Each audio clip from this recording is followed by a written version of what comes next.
Sejam muito bem-vindos, meus amigos. Eu sou Carlos Del Valle, esse aqui é o Roda com Roda e hoje a gente vai falar do Grande Prêmio da Hungria, que foi cheio de choro e ranger de dentes, cheio de muito drama. Como diz o Galvão Bueno, né? A situação vai ficando dramática, né? E foi um Grande Prêmio dramático em muitos sentidos, né? Então, a gente vai fazer naquele nosso sistema que a gente dá os troféus, né? Para o pior piloto ou acontecimento do final de semana, que é o troféu As no Volante, e também o troféu Roda com Roda, que é para os melhores pilotos ou acontecimentos do final de semana. Não se esqueçam de seguir a gente no Instagram e também no Twitter, e também você pode ser membro, né? Aperta ali, seja membro, e daí você pode contribuir aí com o canal mensalmente. E se você for da categoria Campeão Mundial, você é do nosso grupo, que hoje teve lá 600 mensagens, em que eu participo, interajo aí com a turma, falando de Fórmula 1 a semana toda. Beleza, meus amigos? Então, vamos trabalhar? Vamos lá. Então, primeiro a gente vai falar do troféu para o burro na direção, que é o troféu As no Volante. Deixa eu diminuir a minha careta aqui para vocês ficarem com uma situação mais agradável nas suas vidas, né? Que é ter mais carro de corrida e menos delvas na sua vida. Olha só.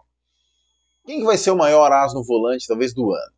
Valtteri Bottas, né? Foi uma coisa assim, aquela largada, né, lenta, aquela largada com chuva, todo mundo cuidadoso, tal, e você, nossa, o Norris passou, o Norris vai ficar em terceiro, não, talvez quarto, será que o Pérez de repente, você só vê o Bottas, né, dando aquela balroada na traseira do Norris e com isso jogou o Norris em cima do Verstappen e o Bottas ainda passou que nem um míssil arrancando uns pedaços ali do carro do Pérez, que acabou abandonando, e ele mesmo, né, terminou de se arrebentar inteiro, porque na batida com o Norris, acho que o Bottas ia estragar só o nariz, mas ele se eliminou mesmo batendo no Pérez, né?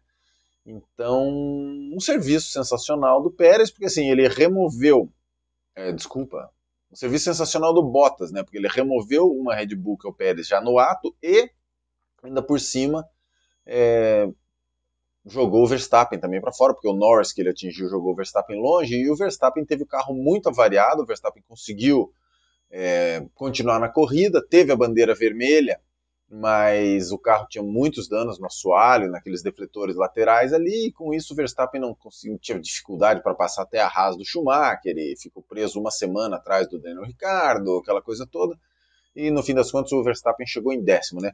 O Verstappen, eu acho que vítima das circunstâncias, né? Eu estava tentando lembrar se isso era uma música do Judas Priest, mas o Judas Priest é Victim of the Changes, né? Vítima das mudanças. Mas quem que é? Acho que é Lulu Santos que fala de vítima das circunstâncias numa música, né? Mas tudo bem, eu lembrei desse termo porque o Verstappen foi uma vítima inocente aí. O pessoal que torce contra o Hamilton fica muito injuriado porque fala, o Hamilton é um cara muito sortudo, né? Aí quando você vê aquela câmera, né, do Hamilton apontando para a traseira do carro dele mesmo, você vê que ele vira assim e de repente a 3 centímetros dele passa todo um pelotão de gente se patifando, pedaço de carro e tal, né? Então fica com a impressão que ele realmente é sortudo, tal, mas a gente tem que lembrar que ele fez a sorte dele no sábado fazendo a pole, né? Porque ele fez uma volta sensacional, teve lá toda a treta de bloquear o Verstappen, tudo, mas no fim das contas parece que o vento tinha mudado naquela segunda tentativa, então com isso não conseguiu fazer nada demais o Hamilton, ninguém ia conseguir fazer nada demais mesmo, então de certa forma o Hamilton fez a sua sorte. Então Bottas, é isso aí, já foi punido com 5 posições no grid para a próxima corrida, né? Que a próxima corrida é só depois agora das férias da Fórmula 1. Então, e o Verstappen, ele usou o termo não é bom, ele usou o termo em inglês taken out by a Mercedes again, né? Tipo, ele foi tirado por uma Mercedes de novo, porque ele está se referindo a Silverstone, que ele foi, né, jogado lá no muro pelo Hamilton, ou, claro, né, deu uma treta que eu falei que era culpa do Hamilton. Foi mais culpa do Hamilton, mas também, né, o Verstappen também alivia. De qualquer forma, o Verstappen foi eliminado em Silverstone, né, ao colidir com uma Mercedes, e dessa vez uma Mercedes acabou de novo, né, então teve todo tipo de meme, né, o Bottas falando, tá feito, chefe, o serviço, agora eu quero aquela renovação do contrato, ou então, né, o Norris largando bem e o Bottas falando, não tão rápido, irmão, vamos devagar. Mas claro, né, memes são memes e a gente gosta muito de uns memes. Uh, Essa aqui é outra imagem, né, da batida. Essa aqui é o Norris acertando o Verstappen. E lá atrás, aqui mais à direita, tem o Bottas acertando o Pérez. Isso aqui é uns segundos antes, né? Aqui já nem tá mais o Norris e o... Aqui já nem tá o Norris e o Verstappen. Aqui dá para ver o Norris e o Verstappen nessa imagem. Bom, o próximo as no volante tem que ser Lance Stroll, né? Deu uma estrolada, o Stroll vinha quieto ultimamente, mas ele fez realmente um trabalho horroroso ali, porque ele deixou para frear tarde. Foi o que aconteceu com o Bottas, né? Quando você olha o Bottas on-board, você vê que o Bottas, quando todo mundo, ele largou atrás, todo mundo passando ele, e ele quis dar uma última aceleradinha quando todo mundo começou a frear. Quem for olhar on-board, isso dá uma olhada no som do carro. Que ele faz mas numa hora que todo mundo começou, e daí quando ele freia já é tarde demais, não tem mais o que fazer. E o Stroll, mesma coisa, só que ele tentou passar, tirar o carro para não acertar os caras, para consertar o próprio erro, né?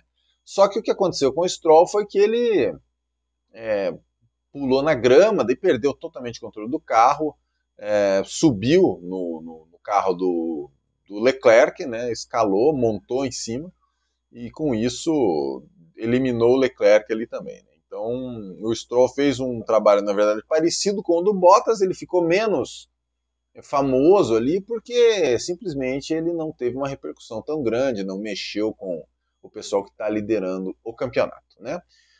Próximo as no volante tem que ser para esse servicinho da Mercedes aqui, né, meus amigos? A Mercedes deixou o senhor Hamilton, sozinho na pista, né? É aquelas coisas que quando você está assistindo na TV, você sabe que vai ficar tão famoso, né, para o futuro, e no fim das contas você está ali sendo testemunho ocular da história, né? Porque você vê um carro largar só no grid, é uma bizarrice que eu nunca imaginei que ia ver. Na verdade, ninguém consegue imaginar esse tipo de bizarrice até ela acontecer, né? O que aconteceu foi que estava previsto mais chuva, estava todo mundo de intermediário, mas na volta de apresentação, depois da bandeira vermelha, todo mundo viu que a pista estava seca, seca mesmo. Por alguma razão, o Hamilton não conseguiu ser tão convincente com a própria equipe. Os outros pilotos foram. Claro que pesa o fato que o Hamilton estava em primeiro, é um cara que tem mais a perder, então ele vai acabar sendo mais conservador nesse tipo de coisa. E com isso ele, né, protagonizou essa cena terrível aqui, porque parecia que o Hamilton ia pegar a liderança do campeonato com uma certa tranquilidade, porque ia vencer a corrida fácil com o Verstappen lá atrás com o carro avariado. Mas no fim eles se auto-boicotaram a si mesmos e a Mercedes foi para em último lugar, né? O Hamilton foi em último e teve que remar o pelotão inteiro até conseguir esse pódio aí que ele conseguiu. Vamos falar desse pódio um pouco mais à frente. Bom, próximo as no volante, sabe quem? Não é o Vettel e muito menos o Ocon, e sim a equipe do Vettel, Aston Martin. O Vettel ele tentou aplicar um undercut e esse undercut ia dar certo, né? Acho que todo mundo que assiste Roda com Roda sabe. Undercut é você parar, você está ali numa disputa com outro piloto, geralmente você está atrás dele colado, você para antes, volta mais rápido com os pneus novos e quando ele parar no box, aí não tem mais o que fazer, você já está na frente dele. O Vettel, como ele vinha pertíssimo do Ocon, apesar de não conseguir atacar mesmo, sair junto ali daquela última curva, ele, quando ele mergulhou para os boxes, ele tinha chances reais de fazer um undercut. E ele voltou executando o undercut de maneira perfeita. Ele fez o tempo roxo, né, o tempo púrpura, no segundo e terceiro setor da volta que ele saiu dos boxes. Então o Vettel executou de maneira magistral e primorosa. Mas então por que ele não conseguiu liderança? Porque a Aston Martin, que está ganhando aqui o troféu no volante, fez um pit stop para ele de 3,3 segundos. Não precisa ser igual a Red Bull 1.8, 1.9. Mas se eles fizessem em 2.3, 2.5, o Vettel provavelmente ia sair na frente. Que o pit stop da Alpine com o Ocon foi 2.3, que é um tempo mais dentro do normal. Assim. Então acho que foi a roda traseira direita do Vettel que deu uma atrasadinha. Então esse 3.3 contra 2.3 foi decisivo, porque o Vettel saiu coladíssimo no Ocon. Então se a Aston Martin tivesse conseguido executar um pit stop né, na velocidade normal e não com 3,3 segundos, esse undercut ia ter sido dado e a gente ia estar falando agora de uma vitória do Vettel pela Aston Martin. Tem alguma coisa contra o Ocon? Não. Tem alguma coisa contra o Alpine? Não. Mas, cara, uma vitória do Vettel teria sido um acontecimento ainda mais sensacional. Eu acho que não existe a menor dúvida disso. Digam aí o que vocês acham, né? Se vocês preferiam que o Vettel tivesse vencido ou o próprio Ocon mesmo. Beleza?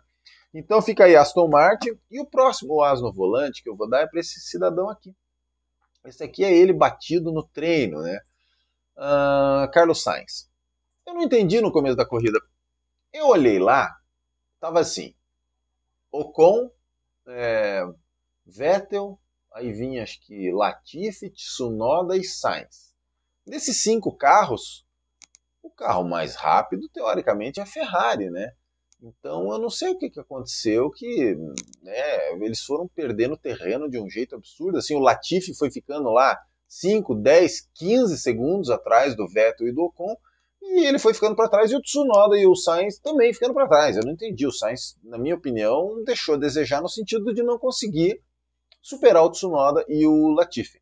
Tudo bem que o Tsunoda estava com um carro que é considerado um carro que é meio parelho ali com o Ferrari e McLaren, que é a AlphaTauri. Mesmo assim, eu achei que faltou ali naquele começo de corrida, sabe? Talvez tenha faltado mais ainda para o Tsunoda, já que o Sainz poderia dizer que está preso atrás do Tsunoda, mas ele não chegou a atacar o Tsunoda. Eu não sei, o Sainz, eu achava que ele, nesse começo, ele era o cara com grandes chances de vencer, porque a Ferrari é um carro superior à Aston Martin, um carro superior à Alpine, e ele estava ali com a faca e o queijo na mão. Né? E claro, e o Sainz largou lá atrás, ele ficou já no comecinho do Q2, porque justamente enfiou o carro no muro no Qualify. Então, que ele merece um as no volante, pelo sábado ele já merecia, mas eu tô dando esse aqui, tô sendo um pouco rigoroso, mas eu acho que tem que dar um as no volante para esse começo de corrida do Sainz, que eu acho que ele tinha que ter atacado esses carros da frente aí. Beleza? E o último as no volante do dia a gente vai dar para a Alfa Romeo, né, que liberou aqui o Kimi na frente do Mazepin e acabou eliminando o Mazepin da corrida, porque nesse toque aqui o Mazepin já quebrou a suspensão dianteira e ficou sem poder continuar na corrida. Então, o último asno vai para esse. Eu acho que o burrico de ouro a gente manda lá para a Finlândia para o Bottas, porque não tem como dizer né, que ele não seja o merecedor do primeiro lugar no asno volante. E em segundo lugar, Stroll vai lá para o Canadá, não sei onde é que ele mora, mas ele é canadense, vamos mandar para o Canadá para o burrico de prata em homenagem ao asno volante do Lance Stroll. E vamos falar o que agora, meus amigos? Vamos falar de coisa boa, vamos falar do troféu Roda com Roda, aquele que é dado por melhor piloto ou acontecimento do final de semana, e agora vocês vão ter uma foto surpreendente, preparem-se, pá! Ué, o que é isso? Sim, esse é Alain Prost vencendo o Grande Prêmio da Áustria de 1983. Para quem não assistiu os nossos especiais, aliás, eu não cheguei ainda em 83 nos especiais, então vocês não assistiram mesmo. Mas assim, o 1983 é o ano que o Nelson Piquet foi bicampeão né, pela Brabham e ele lutou pelo título, ele venceu o Prost por 2 pontos, se eu não me engano. E eu não sei se lá não é o Piquet, talvez seja o Patrese, porque o capacete é mais branco né, naquela imagem ali. Mas por que vocês estão vendo essa foto do Alain Prost? Inclusive é difícil de reconhecer o capacete dele, porque alguém deve ter explodido o motor na cara dele, que o capacete dele está meio marrom ali. Mas assim, o Prost venceu o Grande Prêmio da Áustria com uma Renault, com motor Renault, então equipe francesa, motor francesa, piloto francês. É aqueles casos em que só precisa tocar um hino na cerimônia do pódio, né? Porque só toca o hino do piloto e da equipe, já é o mesmo. Então, em 1983, então são quantos aí? 40 anos, basicamente, né? 38 anos, que não vencia um piloto francês com carro francês e equipe francesa, porque dessa vez quem venceu foi nosso amigo Esteban Ocon, e o cara venceu e mereceu, né? Nós vamos falar disso. Cadê a nossa imagem do Esteban Ocon? Essa daqui? Exatamente. O Ocon, na minha opinião, mereceu, por quê? Não cometeu erros, né? Você vê, o Alonso estava tentando resistir ao Hamilton, tudo bem que o Hamilton é uma ameaça muito maior que o Vettel, mas o Alonso acabou errando, travando pneu. O Vettel, caçando o Ocon, errou, travou pneu. Muita gente errou. E uma erradinha de travar pneu naquela curva 1, se o cara tá perto de você, o cara usa DRS naquela segunda retinha e te passa. Então, Ocon não tem como tirar o mérito dele por ter vencido essa corrida. Ele foi dos caras ali que conseguiu se espichar ali no meio daquela confusão toda e não foi avariado por ninguém. Então, vitória do Ocon. Como eu disse, desde Prost na Áustria, né, que na época chamava Österreichring ainda, mas que é o atual Red Bull Ring, só que é outro traçado, né, aquele traçado era mais longo e mais rápido do que o atual. que não acontecia isso do piloto francês com carro francês e motor francês.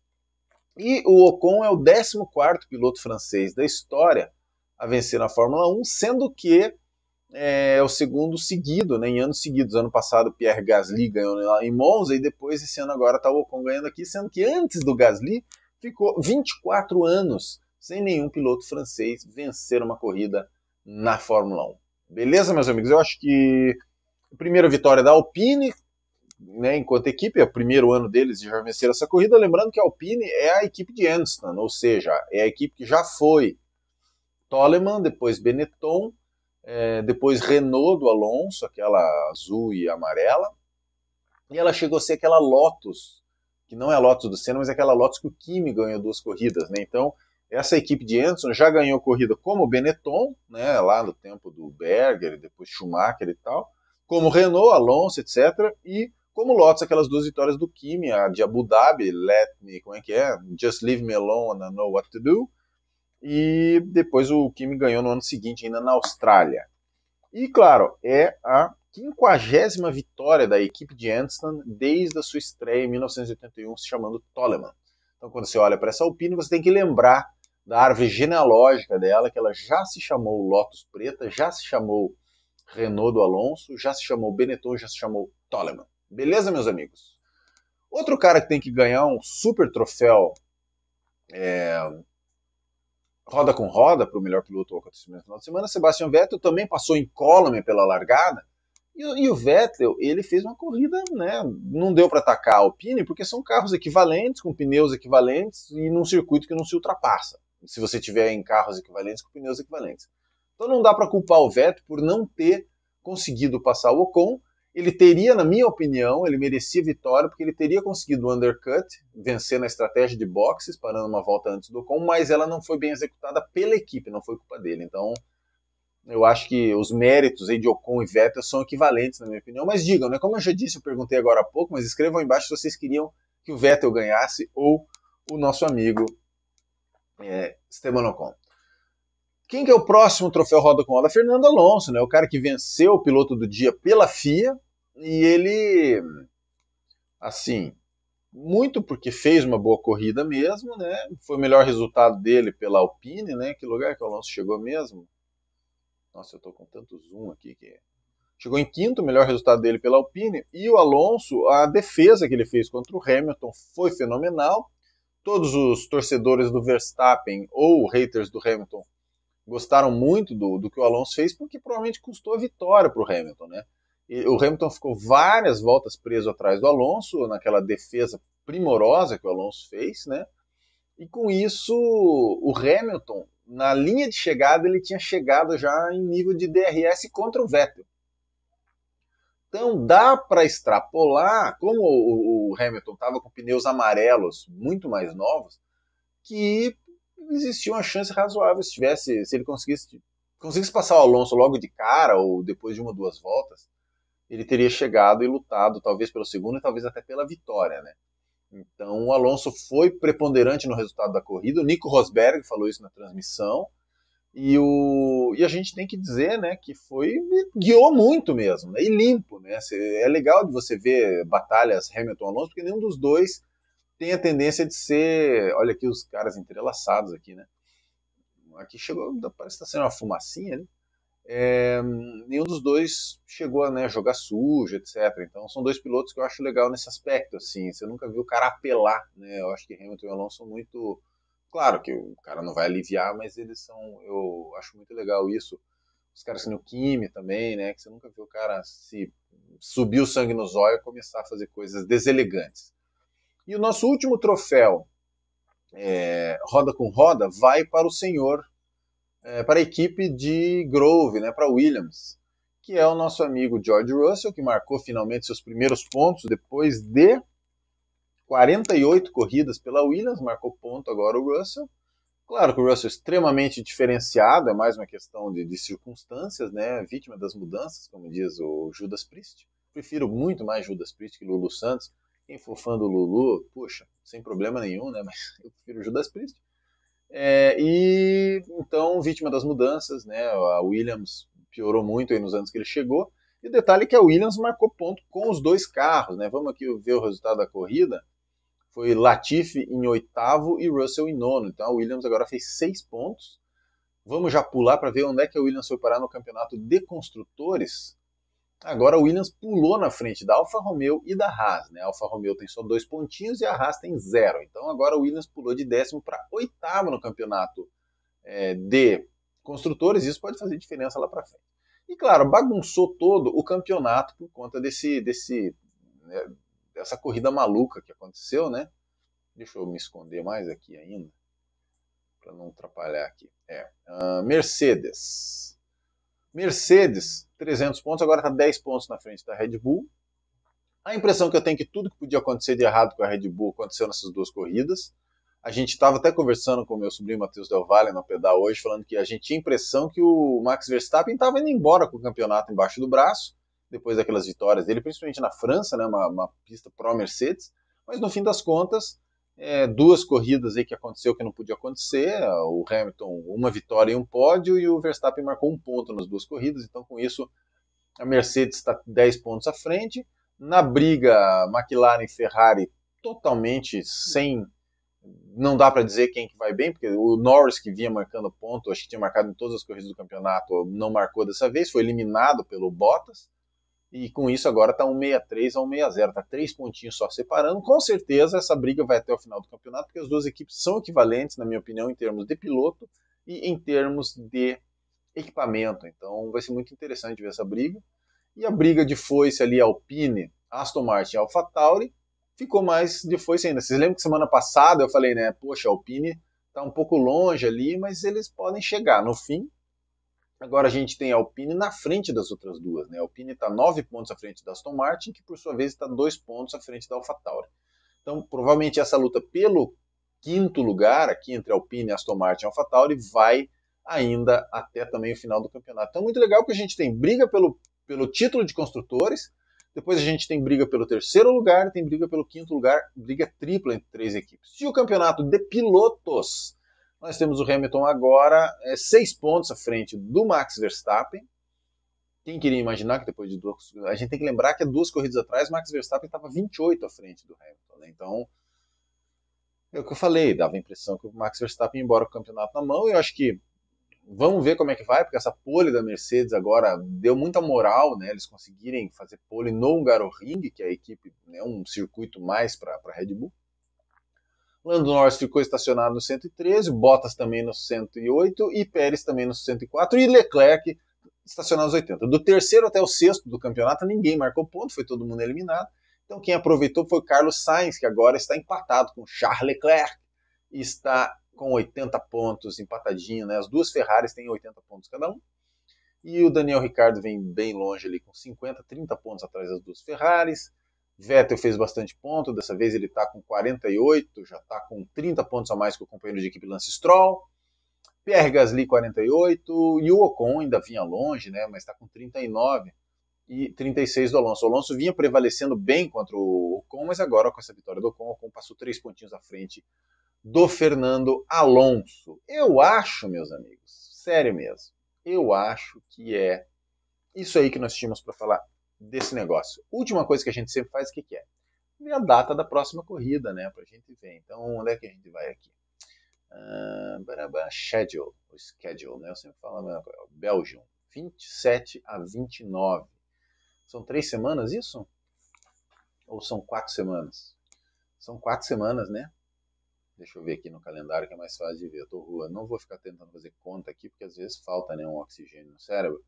Então, hoje é o famoso dia 1º de agosto, e a próxima corrida é no dia 29 de agosto. 1, 29, 28, 4 semanas.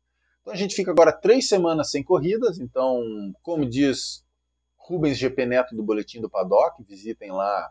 Não existe corrida chata, chato é não ter corrida, então nós vamos ter 3 finais de semana aí para a gente mexer com outras coisas e assistir outros tipos de corrida e mais do que nunca a gente conversar no Instagram, no Twitter e para quem for da categoria campeão mundial aqui dos membros, para ser do nosso WhatsApp. Beleza, meus amigos? Então, um abração para todo mundo, a gente conversa aí nos próximos vídeos, um abração para todo mundo e até lá.